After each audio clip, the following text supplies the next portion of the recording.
Perfeito, Leonel, perfeito. Ô, gente, boa tarde. Agora às 18 horas estava marcado uma live na conta do Leonel Hadi, o policial civil, né? Só que deu um pau lá na conta dele, ele vai entrar agora e vai explicar pra gente, a gente vai fazer a live aqui. Então vamos lá, Leonel. Deixa eu adicionar você. Ô, Leonel, manda o pedido para você entrar aqui para a gente conversar.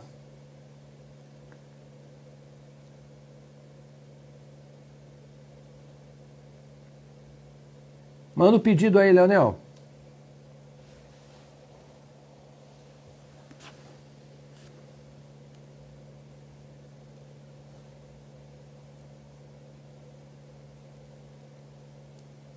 Estou aguardando aqui o Leonel me mandar o pedido para ele poder entrar aqui na live com a gente. Ué, peraí. Aqui, ó. Mandei o pedido para você. Aê! Aê! Agora entramos, agora sim. Claro, pô. Não vão derrubar assim, não. Agora eu vou te falar, tudo contigo é treta, hein, Leonel? Até a porra do Instagram, hein? Porra, vou te falar, hein? Caralho, você é a polícia das tretas, rapaz. Explica pra gente aí o que aconteceu. Olha, eu não sei o que aconteceu. O Instagram simplesmente bloqueou a minha possibilidade de transmissão ao vivo até 26 de setembro.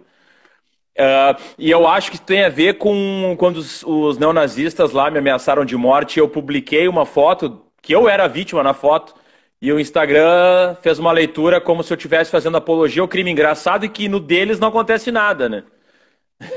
É muito, muito interessante isso. Bom, então você pode fazer a sua live aqui, cara. O espaço é todo seu. Valeu, Latuf. Bom, era para fazer lá no meu perfil e convidar o Latuf, então vou fazer aqui e depois eu pego com o Latuf esse vídeo aí quando ele salvar e vou deixar no Facebook, no YouTube, para a gente divulgar. Bom, Latuf, a ideia, né, pela toda a tua trajetória, toda a tua caminhada em relação ao teu posicionamento como artista, o teu posicionamento político, e que eu acho muito relevante, né, nesse momento que a gente tem esse avanço do fascismo, dia após dia a gente vê uma consolidação dessa lógica. É muito importante que a gente dialogue e que tu traga tuas experiências em relação a essa questão da censura que a gente vê que vem avançando, a tua trajetória em relação à militância, como isso se dá com a parte artística mesmo, né? Porque muitas vezes as pessoas acham que o artista não tem que se vincular a, a pautas políticas. Então, para iniciar, assim, queria que tu trouxesse um pouquinho da tua história, porque isso aqui vai ficar lá também na minha página no Facebook e no YouTube. Claro que aqui todo mundo conhece a tua trajetória, todo mundo sabe. Mas eu digo, para quem não te conhece por alguma situação, que tu trouxesse um pouquinho da tua trajetória e da tua história de luta e de trabalho artístico também. Bom, Leonel, antes de mais nada, eu agradeço o seu interesse em ter essa conversa comigo. Queria me solidarizar contigo em relação a essas ameaças que você vem tendo, justamente por conta dessas investigações que você tem feito em relação aos neonazistas aqui em Porto Alegre, né? Aqui no Rio Grande do Sul. Então, gostaria de me solidarizar contigo. E, bom, eu comecei como chargista em 1990, né? Comecei trabalhando na imprensa sindical. Naquela ocasião eu não tinha nenhuma formação ideológica, até porque eu estava saindo dos anos 80, não tinha movimento estudantil, né? A gente estava saindo da ditadura militar, estava tudo esfacelado, né? Então, eu não tive nenhuma formação ideológica. Então, comecei a trabalhar com a imprensa sindical porque eu não consegui trabalhar no mainstream media, né, na chamada grande imprensa, porque eu não tinha o que indica. Minha família era humilde, não tinha ninguém para indicar, né? Pudesse me indicar para um jornal. Eu cheguei a bater na porta de alguns, mas não deu certo, claro. Então, eu comecei a trabalhar com a imprensa sindical cultista a partir dos anos 90. esse contato que eu tive com o sindicalismo foi a partir desse contato que eu comecei a conhecer o que era a esquerda, os valores da esquerda, né? Comecei a me aproximar às pautas da esquerda, então comecei a me forjar como um ente político a partir desse contato com a imprensa sindical de esquerda nos anos 90. E até hoje continuo trabalhando com a imprensa sindical, sou cria da imprensa sindical, mas com o advento da internet, o meu trabalho ganhou uma repercussão para além das páginas dos jornais sindicais, né? Ganhou o mundo, principalmente por conta da questão palestina, né? Uhum. Mas eu continuo sendo cria da imprensa sindical de esquerda, cutista. E como é que tu. Quais países já foram publicadas charges tuas, assim? Eu já vi Já em perdi a vários. conta. Já perdi as contas. Ainda mais com essa questão de internet. Às vezes você está surfando lá na internet, aparece a foto de alguém com um cartaz, um banner na Índia, não sei o quê, que você nem sabia. A pessoa pegou a charge da internet e resolveu fazer um pôster, um banner, você nem fica sabendo. E quantos países tu já viajou assim para apresentar trabalhos, a convite nessa questão da militância e do cartoon? Muitos, hein? Muitos. De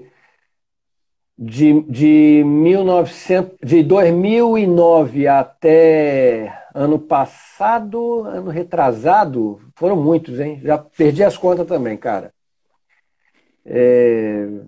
Europa, norte da África, né? Tunísia, América Latina, Chile, muito, muito, muito. O Oriente Médio, Líbano, Jordânia,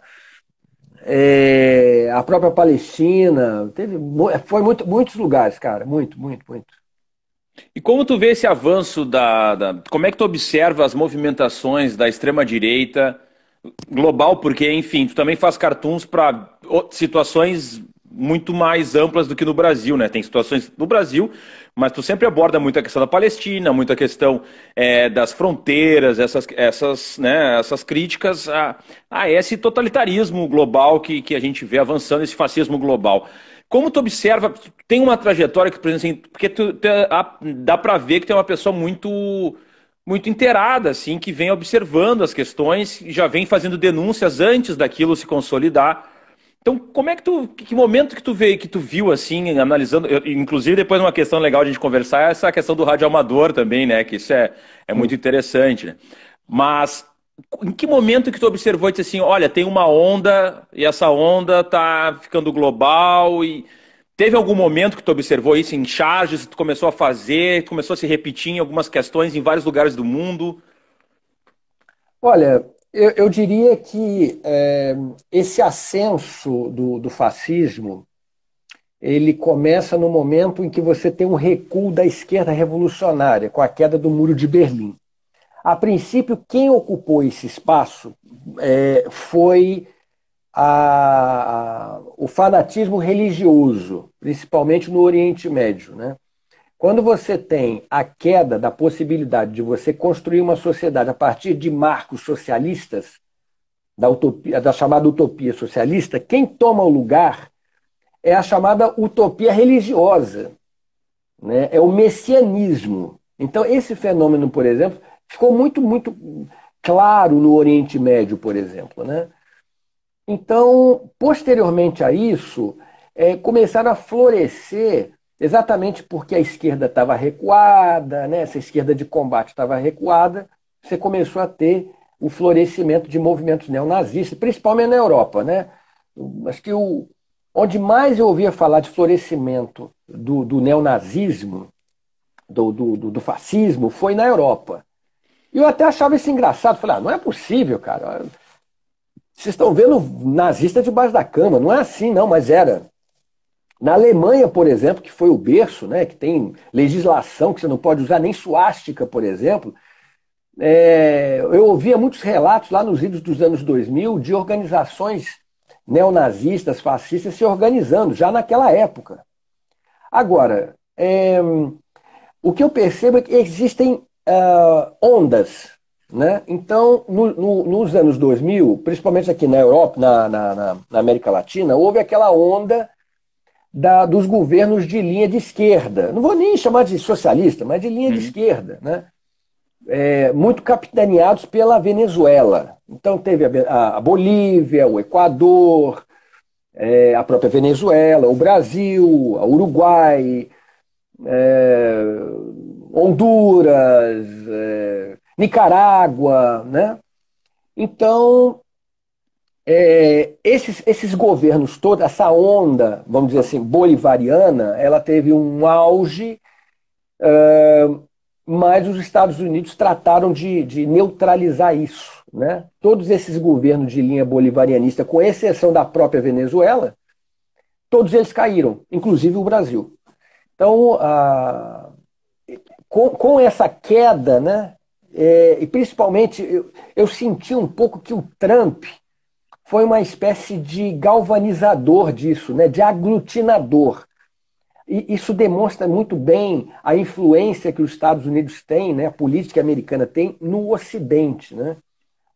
Não começou com o Trump, obviamente, né? Muito antes disso teve por exemplo, o Rodrigo Duterte, lá nas Filipinas, né? Então, antes disso, você já tinha o surgimento de governo de linha fascista, vamos dizer assim. Mas parece que o Trump ele amalgamou isso daí, né? Você vê, por exemplo, a relação que o governo brasileiro tem com o Trump, com o Bannon, que é um dos gurus do Trump, né?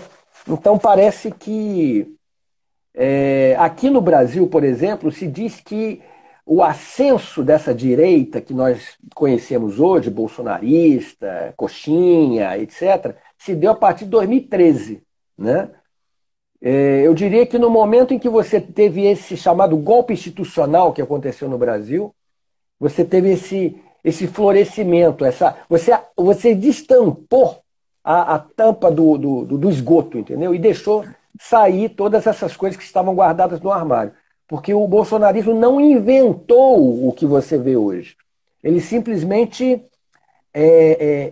empoderou o fascismo, né? O fascismo sempre esteve na periferia da sociedade, na escuridão, na sombra. Agora, não só aqui, como em outros lugares, na Europa mesmo, e nos Estados Unidos, ele saiu para a luz do dia, se sentiu à vontade para sair, viu as condições para sair, né? E em relação a esse avanço da censura que a gente começa a observar, começa primeiro com essa questão mais do teatro, do cinema, dos fundos e tal, mas a gente observa que já teve casos de cartunistas processados. Como tu está vendo essa situação e que relatos que tu tem para nos trazer sobre isso aí? Bom, é muito natural que isso aconteça, porque todo o regime autoritário, de arroubos autoritários, fascistóides, como é o caso do nosso, por exemplo, ele vai reagir mal à charge. Isso não é só no Brasil, né? Eu tenho experiência com o Egito, com a Turquia, com Israel, né? Não é bem-vindo. Você vai sofrer alguma represália, né, por parte desses regimes de uma maneira ou outra, né? Mas, por exemplo, tem países que se eu for visitar, eu sou preso. A Turquia, se eu for visitar a Turquia, eu certamente serei preso, é certo. Não tenho dúvida a respeito disso. O Egito é a mesma coisa. Ou a Arábia Saudita, ou o Bahrein, ou talvez até os Emirados Árabes, né?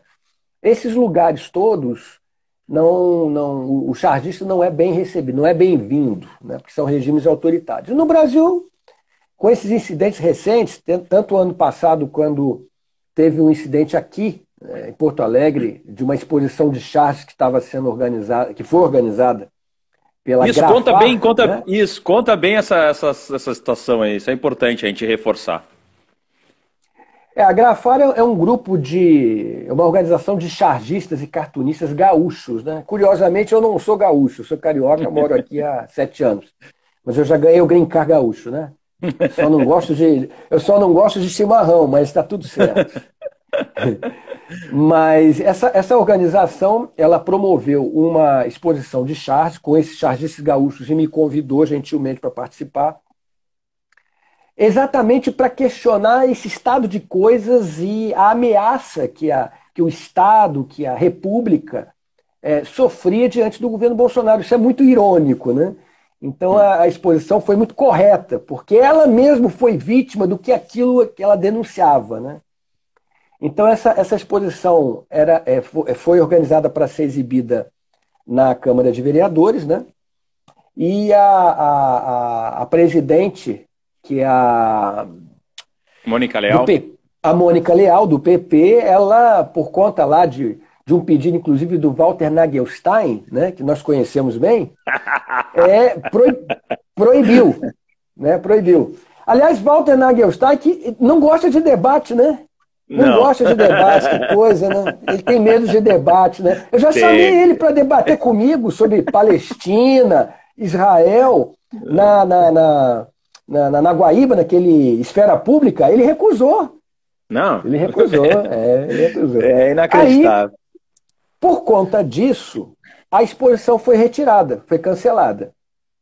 Aí teve toda uma grita, teve uma ação na justiça, e aí foi retomada a exposição, né? E a Mônica Leal não tomou nenhuma medida em relação a isso, e a exposição aconteceu. E ganhou os noticiários e tal. E posteriormente a isso, no mesmo ano, houve uma exposição alusiva à Semana da Consciência Negra no Congresso Nacional, e colocaram uma charge minha lá sobre violência policial, que era um rapaz negro com uma camisa com a estampa da bandeira do Brasil, algemado com as mãos para trás, morto, e um PM se afastando com a pistola fumegante.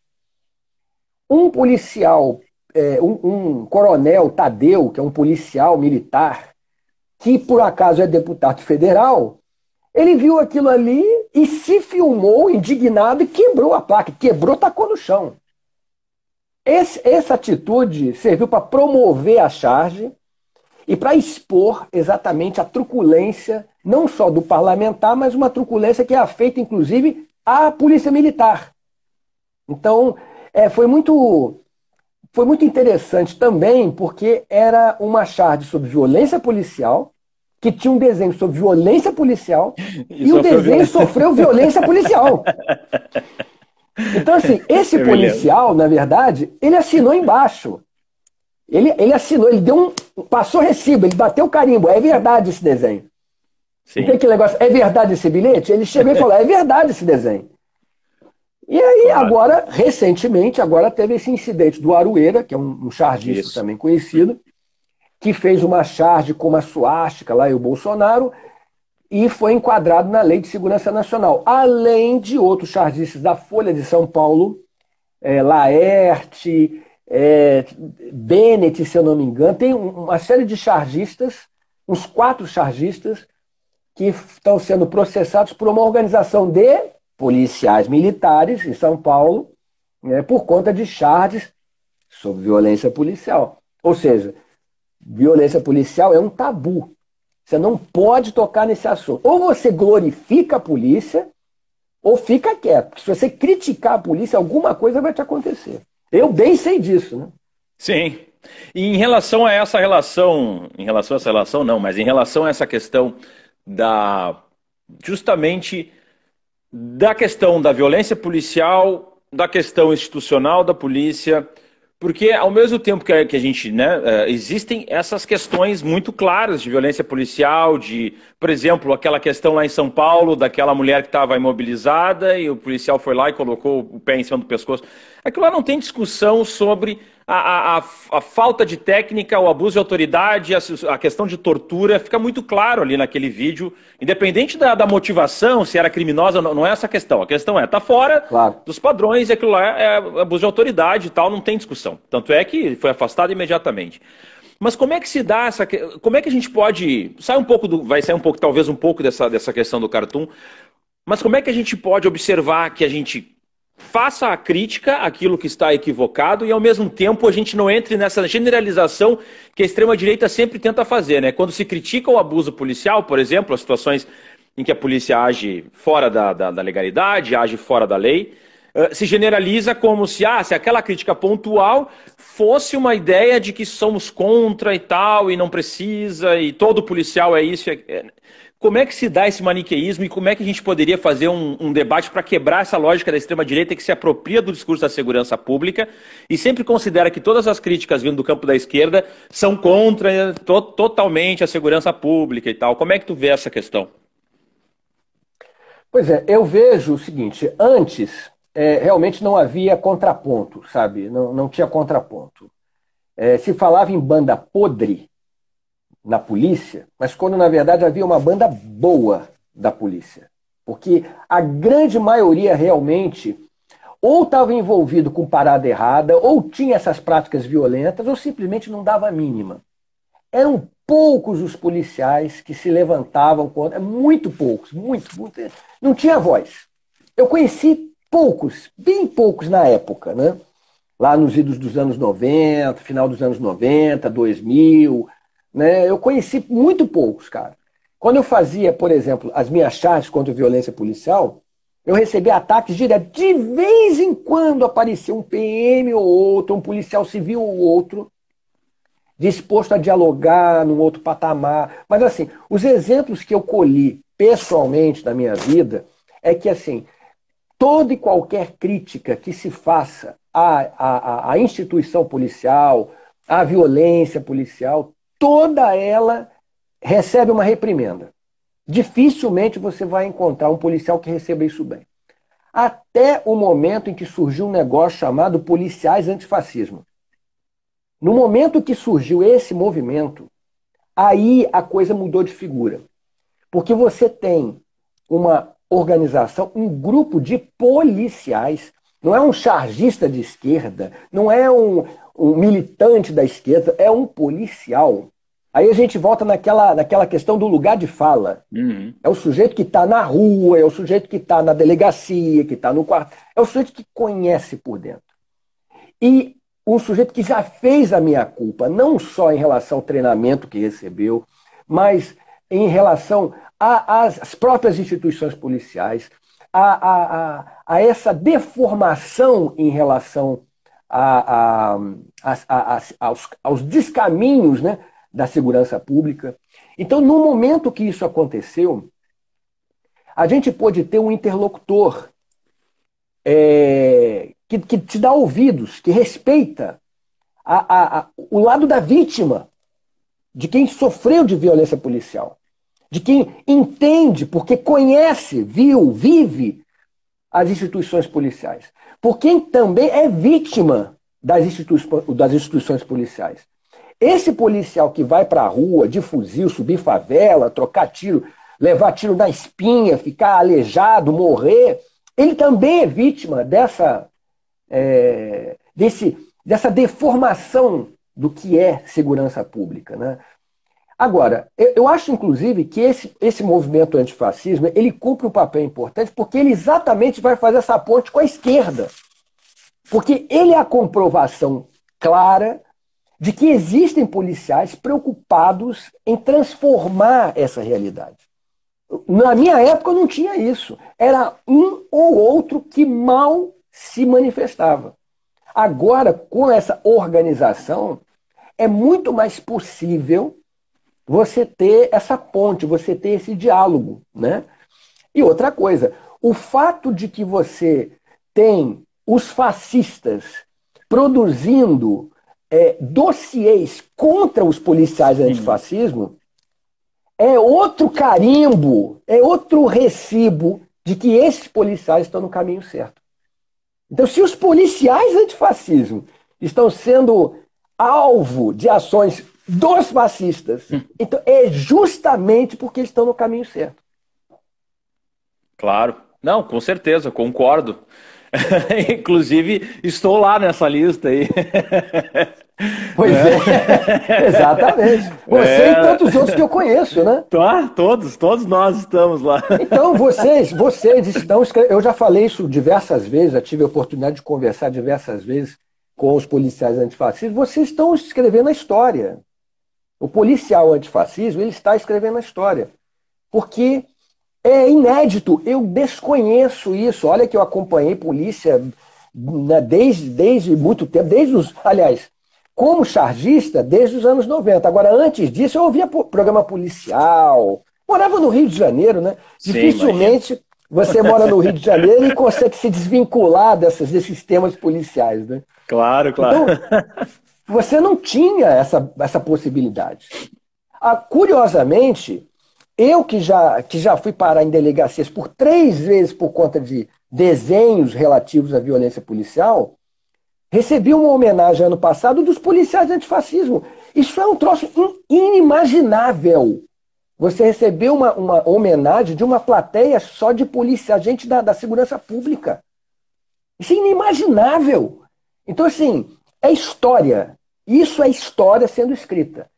E é nesse momento de crise, de ascensão do fascismo, de estupidez graçante, quando você tem um movimento desse tipo, feito por policiais, rapaz, isso é coisa para se escrever livro, é coisa para se fazer filme. Isso é um troço muito foda, muito foda, muito Aliás, foda tem mesmo. uma charge tua que é fantástica, né? Que é o símbolo dos policiais antifascistas quebrando uma suástica, né? Isso aí já virou Isso. um símbolo, né? Do movimento, né? Eu fico muito feliz, sabe, de ter o meu nome até associado aos policiais antifascismo. É irônico para um cara que sempre criticou as forças policiais, né? É irônico e, ao mesmo tempo, é uma grande honra para mim, de certa maneira, né, fazer parte, mesmo que um pouco, desse movimento tão importante. Ó, com certeza. Uma questão, como é que funcionou essa relação que eu vejo que tu tem uma vinculação muito forte com essa causa palestina, com os abusos, né, do Estado de Israel. Como se deu essa militância mais frontal em relação à Palestina? Bom, isso se deu em 98. Eu acompanhava mais ou menos as notícias, me deu curiosidade. Foi uma coisa assim, movida pela curiosidade. Eu mandei uma charge sobre esse tema para uma ONG lá em Ramallah, lá na Cisjordânia, por fax. Eles gostaram muito e disseram: Latuf, se você puder bancar sua viagem aqui, a gente faz um tour contigo pelos territórios ocupados. Aí eu juntei um dinheiro e fui. Passei 15 dias lá.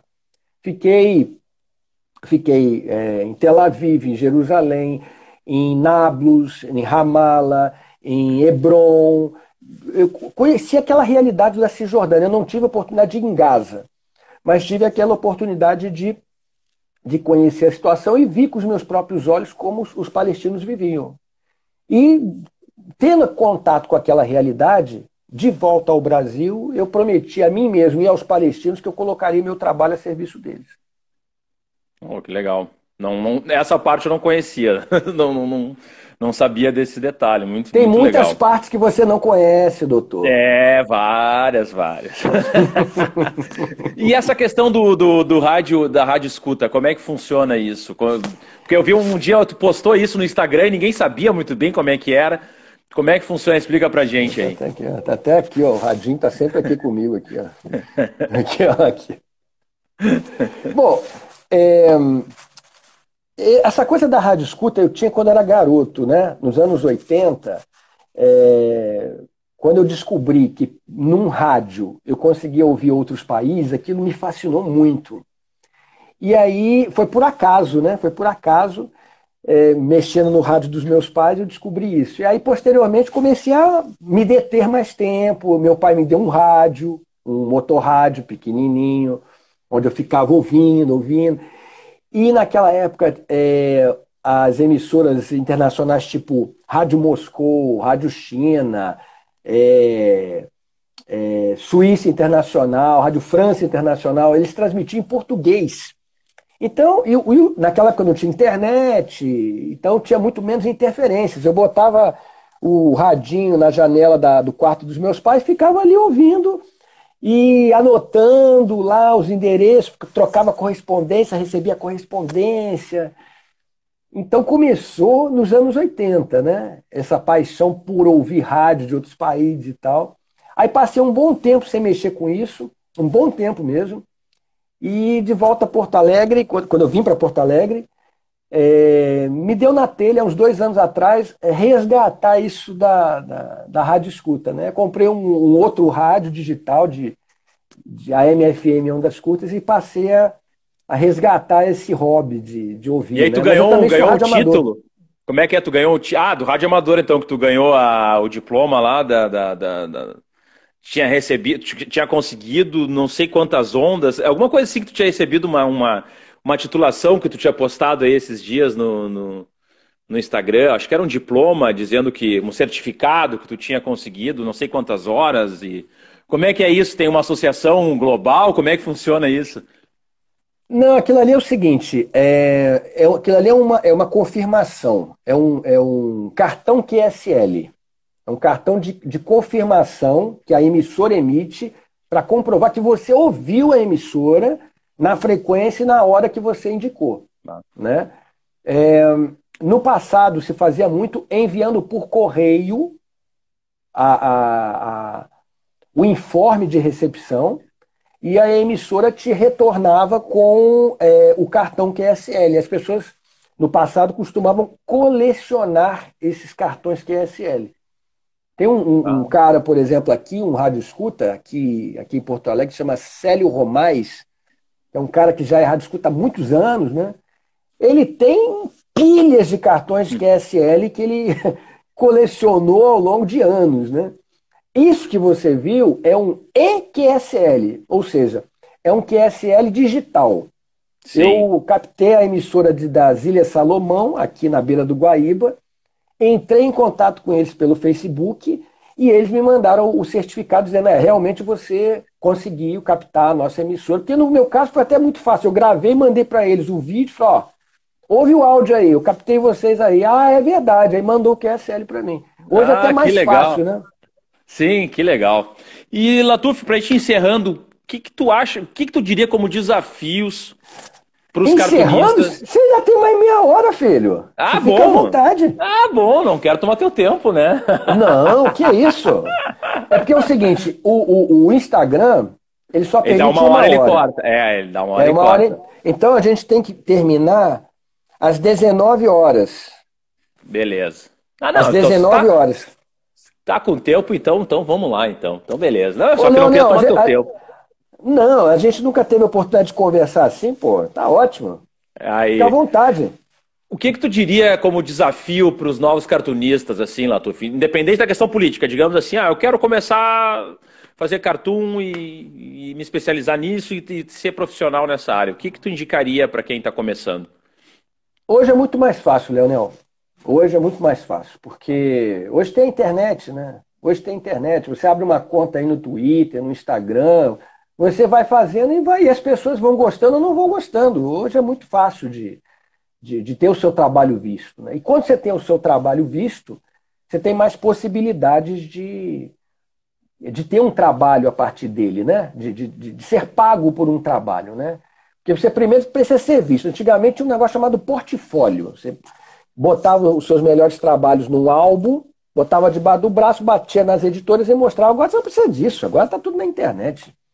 Então, quando o sujeito tem um trabalho bom, começa a ser compartilhado, todo mundo compartilha. Apesar de ter muita gente que compartilha coisa ruim, Sim. né? Mas de qualquer maneira, quando você coloca o seu trabalho nas redes e ele é compartilhado, quer dizer, ele é visto, você tem mais chances de que alguém se interesse, ou mesmo de você entrar em contato com um jornal e mostrar, mandar a conta do seu Instagram para a pessoa ver, entendeu?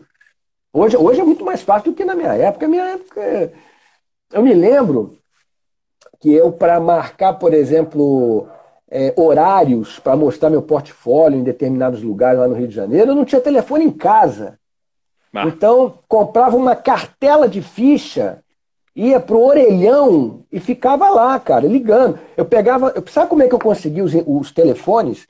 Eu pegava o catálogo telefônico e procurava editora fulana, mas assim, aleatoriamente, eu não sabia que editoras eram aquelas. Eu sim. ia ligando e perguntando, e foi assim que eu consegui. Bah. Ó, suado, meu amigo. E o curso que Suado. tu ofereceu esses tempos, né, para cartunistas iniciantes, como é que foi a tua experiência em relação a esse curso? Que eu me lembro que tu trouxe alguns relatos bem interessantes, assim, sobre as reações das pessoas, de quem tinha sido teu aluno ali, um curso online, né, que eu acho que tu deu bem no início da pandemia, se eu não me engano, para as Não, pessoas. na verdade aquilo ali foi mais uma brincadeira, um exercício, né? Para as crianças, para desenhar animais, para desenhar como desenhar um rosto e tal. Aquilo, claro, aquilo serve para o adulto também, mas aquilo foi uma maneira assim de tentar fazer um trabalho menos brutal, vamos dizer assim, né? Eu até me apresentei como tio Latuf. Bom, o tio Latuf agora vai ensinar como é que desenha os bichinhos, o elefante, né, a girafa. Às vezes eu sinto um pouco de falta, né, de fazer umas coisas mais lúdicas. Por isso que, inclusive, eu tenho meu trabalho. Isso não é profissional, né? É arte erótica. Faço arte erótica para poder desanuviar, entendeu? Desanuviar. Porque só desenhar Bolsonaro não dá, né, irmão? Não tem condição. É muita dureza fazer só isso. Como é que tá Porra, vendo as perspectivas do campo da esquerda nesse período agora, Latuf, nessa situação de pandemia, nessa questão do aumento das denúncias de corrupção do Bolsonaro, mas ao mesmo tempo a gente tem uma esquerda ainda fragmentada. Como é que tu analisa essa questão? pois é, eu costumo dizer que a direita avança não porque ela é competente, mas quando a esquerda é incompetente, né? Então eu vejo, por exemplo, ainda a gente com esse ascenso objetivo do fascismo diante dos nossos olhos, eu ainda vejo, infelizmente, a gente ainda vê a esquerda, como você mesmo disse, fragmentada, né? Se engalfinhando. Né? Ainda vejo, por exemplo, o Ciro Gomes se engalfiando com Lula. Pelo amor de Deus, meu Deus do céu!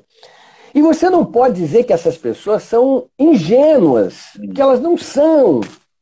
Quando você estava aprendendo a tocar punheta, essa gente já estava na política, sabe? Então, é um troço inimaginável você pensar que você tem hoje, objetivamente, uma ameaça fascista e a esquerda ainda, sabe, com essas querelas de eleição, quem vai compor a chapa fulano, quem vai compor... É cansativo, é cansativo. E sem falar outra coisa, Leonel. Os ataques que você recebe da própria esquerda. Isso então é genial. Isso é fantástico. É fantástico, fantástico. Então, você fez uma charge lá que não agradou setor X ou Y, você é cancelado. Então, Acontece. aí eu pergunto pra você, eu tenho saco pra isso? Não, já tô velho, filho. Não tenho mais paciência pra isso, não. Então, meu irmão, vai, faz. É eleição, então vai. É isso. Então, eu não esquento cabeça mais, não. Eu já esquentei muito, agora não esquento mais, não. Não Não, porque esquento mais cabeça. não, é algo realmente preocupante. A gente começa a observar que parece que muitas vezes o importante é aquela ideia que se fala, que é um clichê já, mas é a ideia da lacração. Está acima do debate, entende? Está acima da Claro, disputa real, da lacração claro. e de quem vai ser o protagonista. Digamos, a minha agremiação vai ser protagonista. Não importa se vai perder, mas ela tem que estar protagonista. E ao mesmo tempo também, poderia fazer um debate sério sobre algo que tu não concorda? Por exemplo, alguém do teu campo ideológico fez algo que tu não concorda. Não, ao invés de fazer um debate sério, começa a denunciar para reduzir aquela pessoa, para destruir a reputação dela, de repente tudo que ela construiu vira pó. E a direita não está nem aí, né? Eles seguem tocando o carro por cima e seguem Claro, avançando nessa pauta. claro. Eu teve vários casos, né, de cancelamentos aí, inclusive aconteceu comigo também. É, Mole. e aconteceu com a Rosana Pinheiro Machado, com o Henri Bugalho, uma galera do campo da esquerda, que o próprio Demore, porque foi falar lá do Lenin e tal, tudo bem, tu pode não concordar com que, mas daí ele já vira um inimigo do campo e tal. E eu digo assim, o que a gente, nesses momentos, o que a gente tá ampliando, né? A gente não amplia.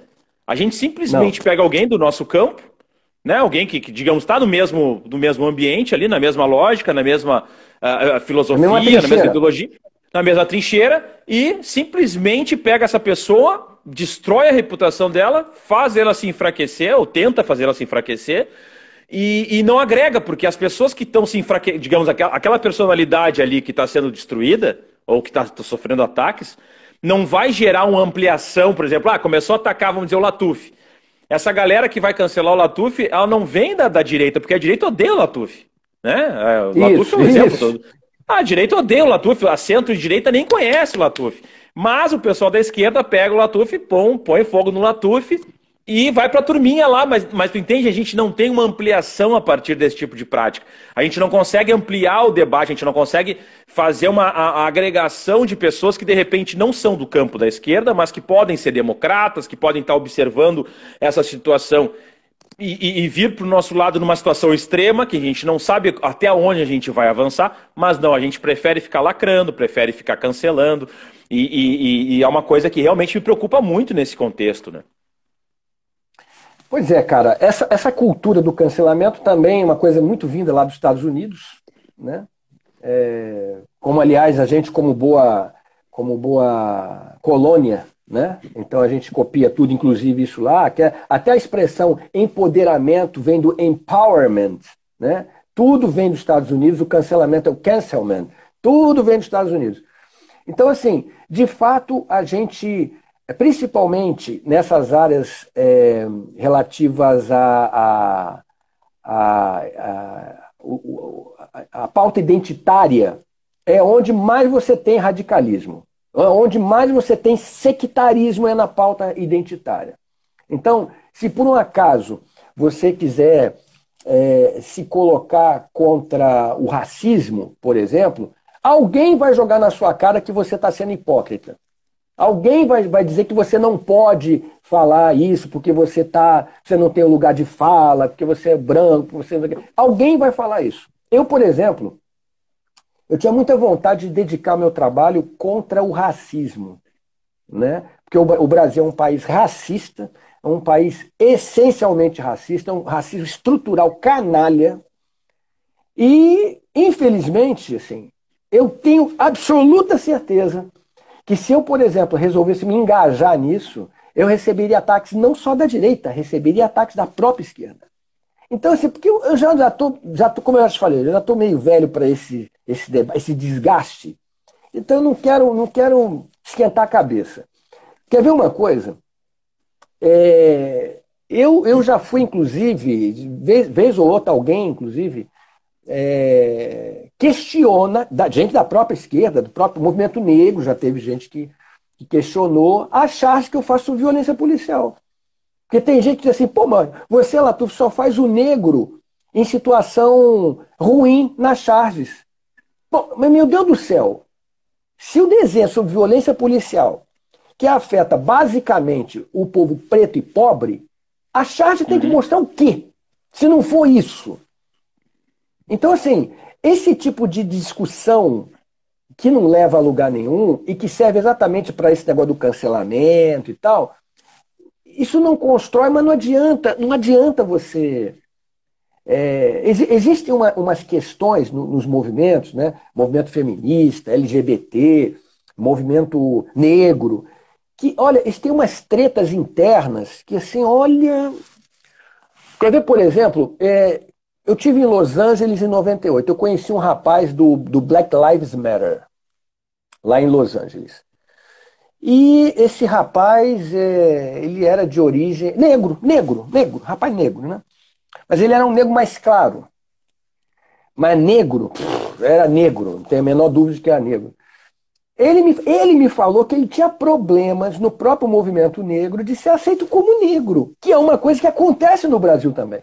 A gente reproduz esses modelos, entendeu? Esses erros, a gente reproduz. Então você tem uma situação, por exemplo, nos Estados Unidos, grave de racismo, o pau está quebrando lá com a polícia, com o Trump, etc.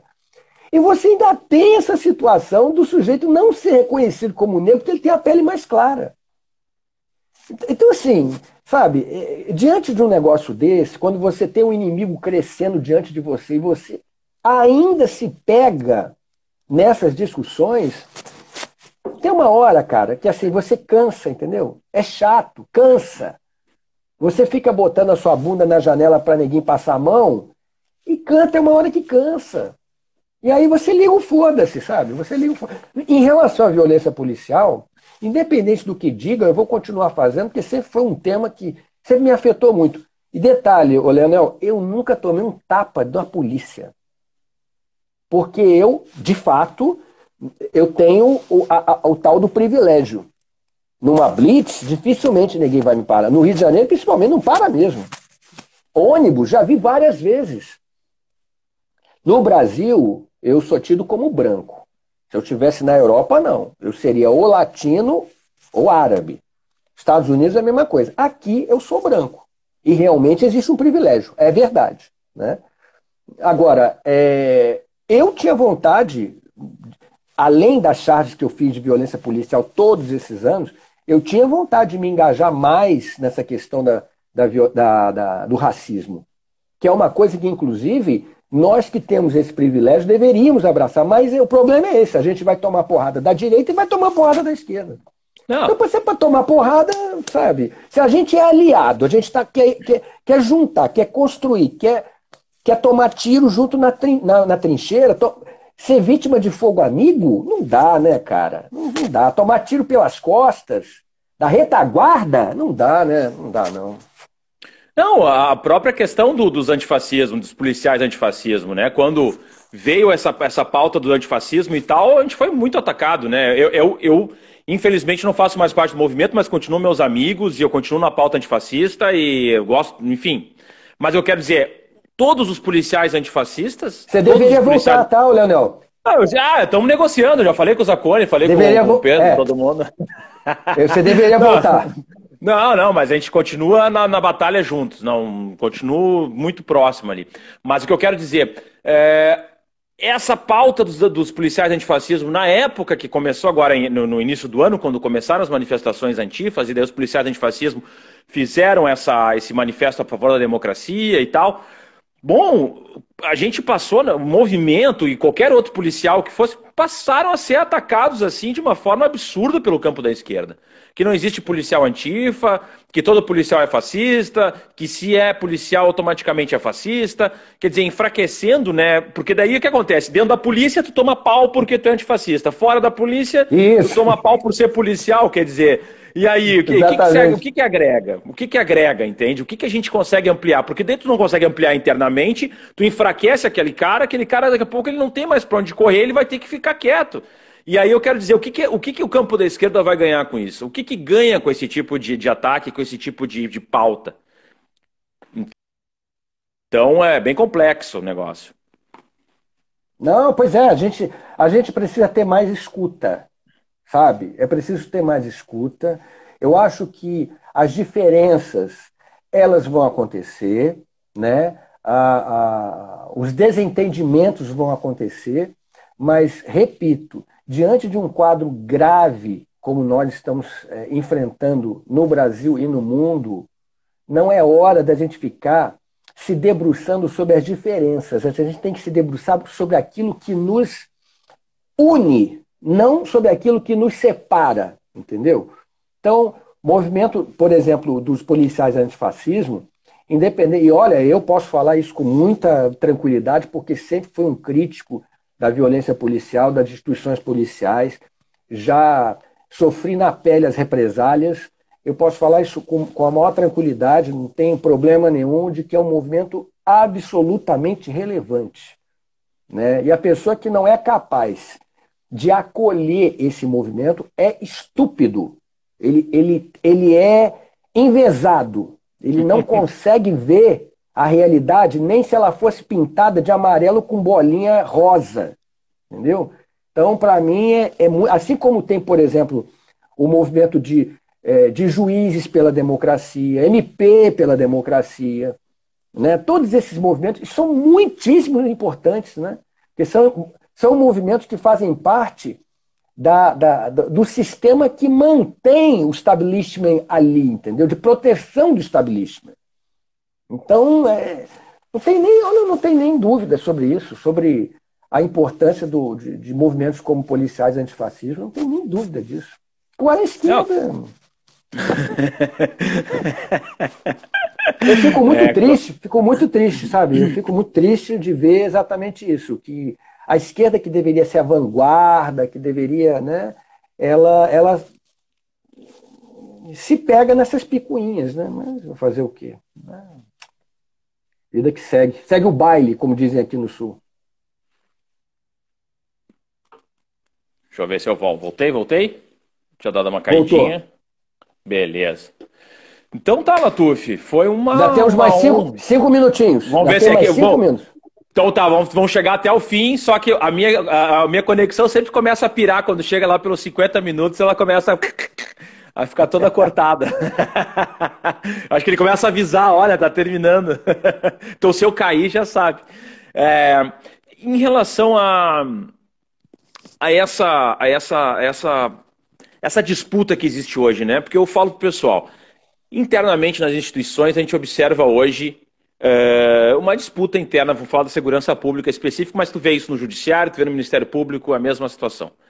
Existe uma disputa dos democratas, daqueles que querem, podem não ser de esquerda, mas que vão lutar pela Constituição, lutar pela legalidade, lutar pelas eleições em períodos ok, e tem um outro grupo que quer realmente aprofundar o fascismo, a ditadura e tal.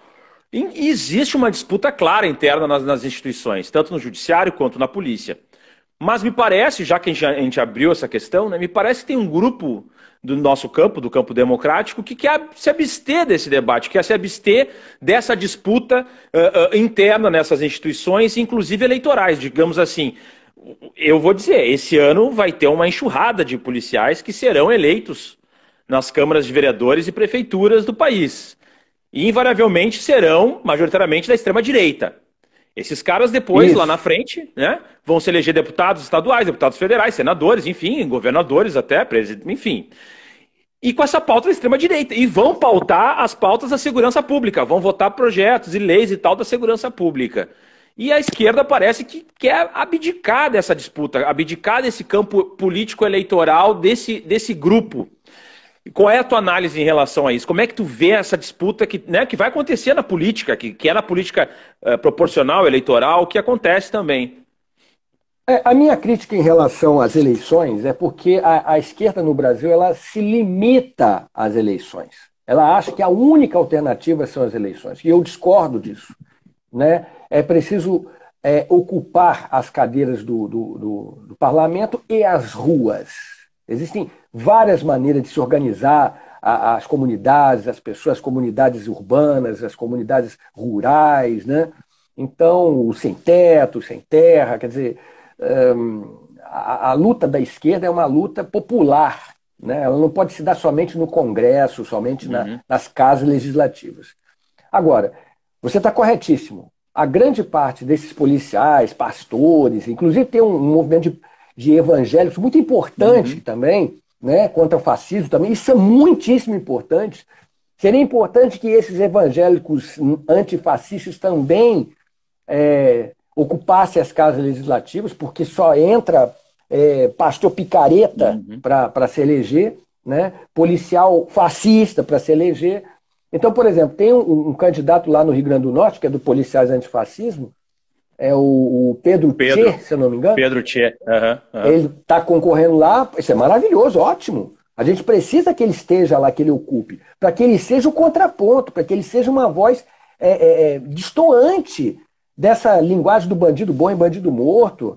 Eu acho que é muito importante, eu acho muitíssimo importante que esses policiais antifascismo, por exemplo, se candidatem a cargos eletivos. Eu tenho meu total apoio, minha total solidariedade quanto a isso. Agora, a gente tem que sempre lembrar que a luta ela não se dá somente no campo das eleições, né? Esse que é o grande erro da esquerda que eu vejo hoje no Brasil. Claro. Perfeito. Então, 2 minutos, encerre. 2 minutos, então, agora vamos lá. Então, Latuf, foi um prazer ter falado contigo. Queria enfim, deu essa. Ainda bem que a gente conseguiu sanar essa pane. Eu vou ver agora, eu vou ter que entrar em contato com o Instagram para ver por que que ele me bloqueou, sendo que eu era vítima do negócio. Mas essas coisas, né? Enfim. Mas foi um prazer ter falado o cachorro, contigo. né? Não, normal. Então foi um prazer ter falado contigo, né? Agradecer a tua disponibilidade, dizer que o que precisar estamos à disposição e seguimos juntos nessa luta, né, antifascista que cada dia vai ser mais árdua e mais pesada. Então muito obrigado de coração mesmo. Obrigadão. Ô, Leonel, foi um grande prazer. Esse vídeo eu vou te mandar para você poder compartilhar nas suas redes. Obrigado. Obrigado pelo seu convite, pelo seu interesse. A gente já tinha contato anteriormente algumas vezes, mas é a primeira vez que a gente está conversando assim. E eu espero que quando essa pandemia passar, essa merda toda passar, a gente possa se encontrar, bater um papo, se conhecer pessoalmente, que está faltando isso. Muito obrigado. Obrigado de coração. Até a vitória sempre. Valeu. Abração. Grande abraço. Valeu, valeu, pessoal. Até, tchau, tchau.